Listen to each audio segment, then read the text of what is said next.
Moi, j'habite au Grand Bosquet, donc forcément, je suis au courant du projet de rénovation. Mais je viens de découvrir qu'il avait complètement changé. Les nouveaux logements qui sont prévus, ils n'ont plus la capacité d'accueillir de familles nombreuses. J'ai pas le dossier en tête, hein, mais ce que je peux vous dire, c'est que la ville fait vraiment de son mieux pour rénover ce quartier. Bah non, justement. Ouais, ça va l'air.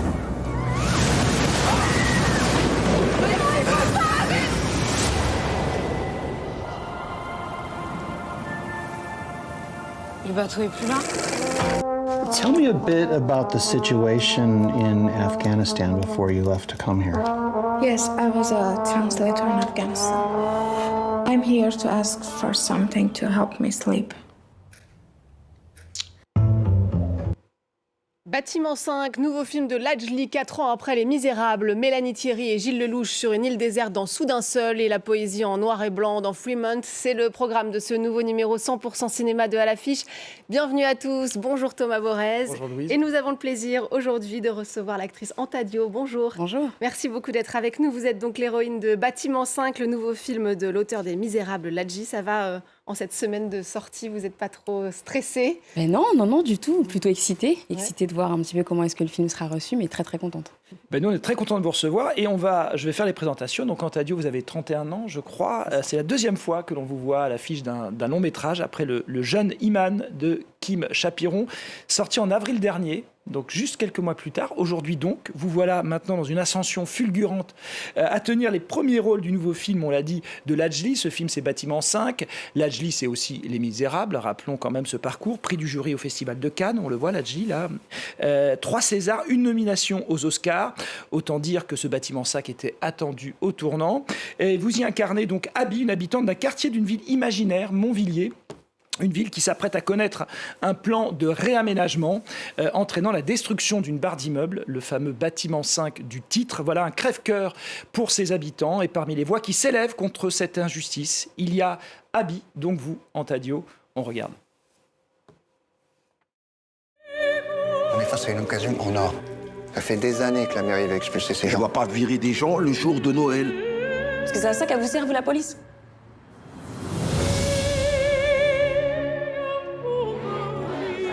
C'est mignon, mais ça sert à rien. C'est très bien, quoi qu'on fasse, on passera toujours pour la racaille qui vandalise.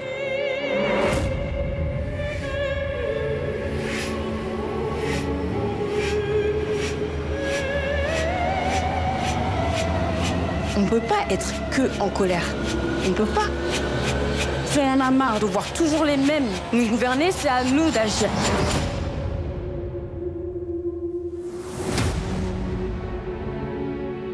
Et toi, comment tu te définirais?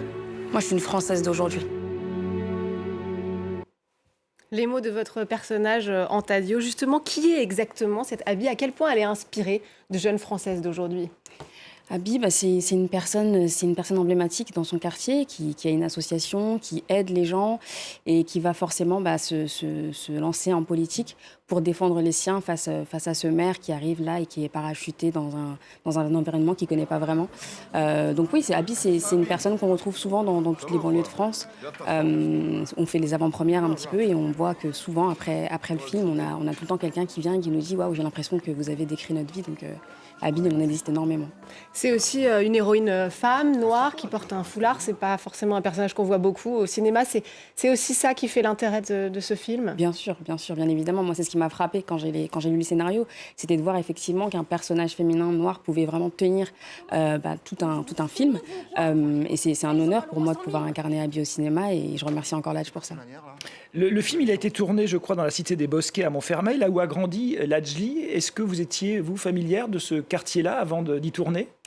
On avait tourné Le Jeune Imam dans les mêmes endroits. Donc je connaissais un petit peu, mais là, j'ai passé beaucoup plus de temps là-bas. Et c'était aussi à Clichy-sous-Bois, dans le quartier du Chêne Pointu. Donc, ouais, effectivement. Et c'est important de s'imprégner, en fait, du lieu même où se passent les choses? Complètement. Et ce qui était super important aussi, et super utile, c'est qu'il y avait 80% des figurants qui étaient résidents de Clichy-sous-Bois.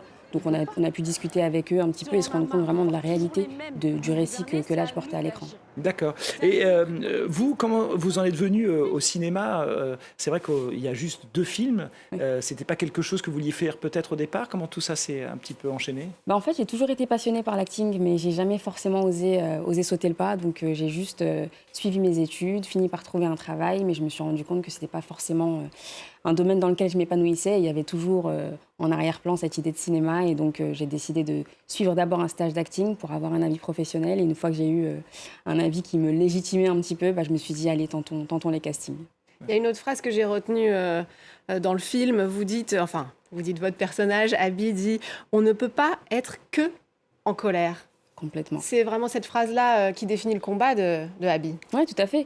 En fait, pour moi, cette phrase, ce qu'elle veut dire, c'est simplement que oui, on a subi des choses, on a tenté la violence à plusieurs reprises, on l'a vu très très récemment cet été, mais on se rend compte qu'en fait, ça ne fait pas bouger les choses, et la seule chose qu'on fait, c'est simplement de se faire du mal à nous-mêmes. Donc l'idée, c'est peut-être qu'aujourd'hui, il serait peut-être temps de réfléchir autrement et d'essayer de faire bouger les choses, et pourquoi pas à travers la politique. Je reviens à votre parcours d'actrice.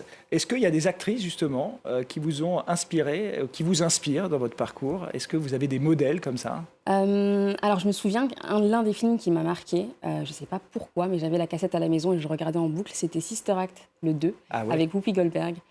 J'aime beaucoup, beaucoup cette actrice. Et puis en France, je suis assez inspirée par le parcours de Leila Bekti. J'aime assez son jeu et sa justesse et son naturel. On vous souhaite le même parcours. Merci. Le même parcours, vous restez encore un peu avec nous, Antadio. On va continuer à dérouler les sorties de la semaine et on va passer à Soudain seul de Thomas Bidguin, un drame dans lequel Mélanie Thierry et Gilles Lelouch se retrouvent isolés sur une île perdue près des côtes antarctiques. Et c'est le début d'un long combat pour survivre. Regardez. Je sais pas, ça fait longtemps qu'on n'a pas compté.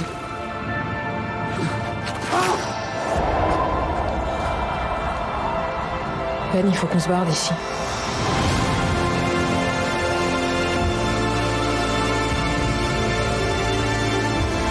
Toi, le monde, c'est toi et moi maintenant.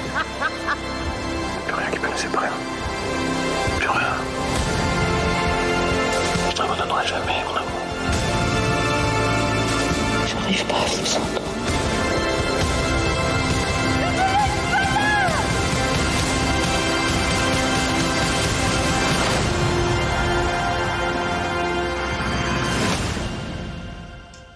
Voilà, le cinéma français qui n'en finit pas de sortir de sa zone de confort pour voguer vers d'autres horizons, et notamment le cinéma dit de genre.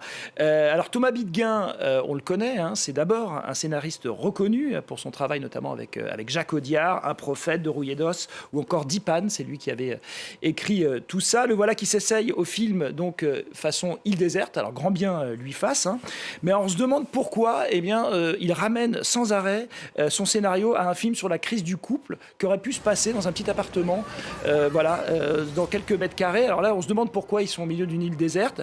Quand on vient de voir récemment le règne animal ou encore Vincent doit mourir, et quand on voit toutes les possibilités qu'offre le cinéma quand on ose un peu, alors oui, il y a des pingouins, il y a de l'espace, mais franchement, ça ne suffit pas vraiment à nous dépayser. Bon, les paysages ont l'air beaux quand même. Ils sont beaux. D'aller voir.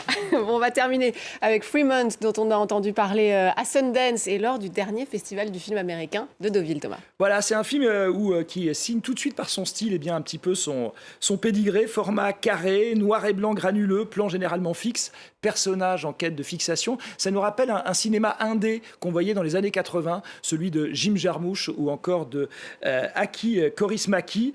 Voilà, c'est un cinéma qui explorait les marges, vraiment. C'est ce que fait ce film d'ailleurs, qui revendiquait une poésie de l'existence, voilà, avec autant par l'absurde qu'un certain désenchantement. Alors on suit ici Donia, elle a 20 ans, c'est une réfugiée afghane qui vit au sein de sa communauté près de San Francisco, à Fremont, cette ville qui donne d'ailleurs son nom au titre. La jeune fille travaille dans une fabrique de fortune cookies, voilà, donc elle est en train de mettre toujours des petits messages. Petit gâteau dans lequel il y a un message. Voilà, elle en profite pour envoyer un message, une petite bouteille à la mer, justement. Et voilà, et elle cherche l'âme sœur, évidemment. Alors, c'est porté vraiment par une actrice qui débute aussi, qui est vraiment épatante. Elle s'appelle Anaïta Wali Zada. Son personnage lui ressemble un peu, d'ailleurs, elle le dit elle-même.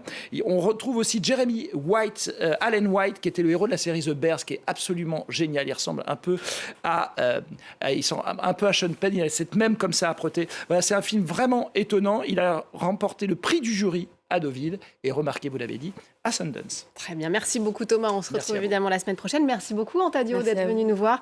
Je rappelle donc que Bâtiment 5 de Lajli sort en salle cette semaine. Merci évidemment aussi à vous de nous avoir suivis. N'oubliez pas de nous retrouver sur france24.com ainsi que sur tous nos réseaux sociaux. On va se quitter donc avec des images de Fremont ou la quête du bonheur d'une réfugiée afghane aux États-Unis. Je vous laisse découvrir et vous dis à très vite. I don't spend much time thinking. Why? Too busy with my social life. Thank you. Where are you from? I'm from Afghanistan. I've never met an Afghanistani before. You seem like a friendly people. We are. I'm just not a good example. Can I offer you a cup of coffee? یعنی که کامیل در کابل است و جانشان در خطر است و ما اینجا به دوست داشتن و عشق بگم. در این بار دلت باید مرد تطیب چه موقعی